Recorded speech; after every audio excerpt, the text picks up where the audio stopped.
গণতন্ত্র এখনো বিপদমুক্ত নয় বলে মন্তব্য করেছেন বিএনপির ভারপ্রাপ্ত চেয়ারম্যান তারেক রহমান।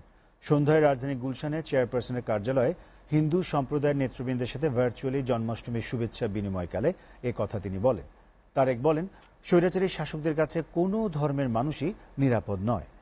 আওয়ামী লীগ তাদের অবৈধ ক্ষমতা চরিতার্থ করতে বিরোধী মতের হিন্দুদের উপর হামলা চালিয়েছে। আর মহাসচিব মির্জা ফখরুল ইসলাম আলমগীর বলেছেন, এখনো দেশ নিয়ে নানা ষড়যন্ত্র চলছে। তাইফুর রহমান তুহিনের প্রতিবেদন। সন্ধ্যায় রাজধানীর গুলশানে বিএনপির চেয়ারপারসনের রাজনৈতিক কার্যালয়ে হিন্দু সম্প্রদায়ের নেতৃবৃন্দের সাথে ভার্চুয়ালি জন্মাষ্টমীর শুভেচ্ছা বিনিময় করেন বিএনপির ভারপ্রাপ্ত চেয়ারম্যান তারেক রহমান। এতে অংশ নেন দেশের বিভিন্ন প্রান্ত থেকে আসা হিন্দু সম্প্রদায়ের নেতৃবৃন্দ।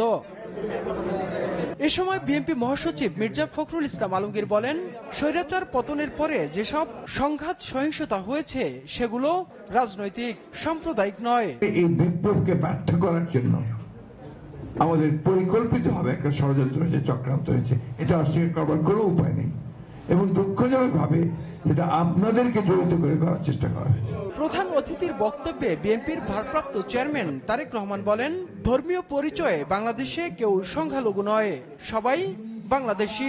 অধিকাংশ হামলার ঘটনায় অবৈধ লোভ লাভের জন্য দুর্বলের উপরে সবলের হামলা কিংবা এর নেপথ্যে রয়েছে অসৎ রাজনৈতিক উদ্দেশ্য চরিতার্থ করা।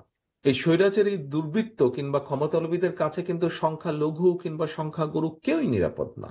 বাঙালি, অবাঙালি, বিশ্বাসী, অবিশ্বাসী কিংবা সংশয়বাদী, বাংলাদেশের প্রতিটি নাগরিকের একমাত্র গর্বিত পরিচয়, আমরা সকলে বাংলাদেশী। তিনি আরো বলেন, রাষ্ট্রের প্রতিটি মানুষের অধিকার নিশ্চিত করতে হলে আইনের শাসন সুনিশ্চিত করার পাশাপাশি ভোটের অধিকার প্রতিষ্ঠা করতে হবে। আজ পর্যন্ত সংঘটিত বিভিন্ন ঘটনা এবং উদ্ভূত যে পরিস্থিতি, এগুলো পর্যালোচনা করলে কিন্তু নিঃসন্দেহে একটি কথা বলা যায় যে গণতন্ত্র এখনো কিন্তু বিপদ মুক্ত নয়।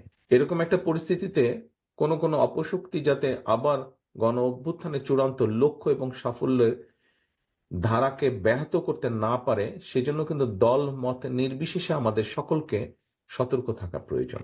নিজ নিজ অধিকার রক্ষায় প্রত্যেকটি নাগরিকের ভোটের অধিকার একটি কার্যকরী এবং শক্তিশালী অস্ত্র।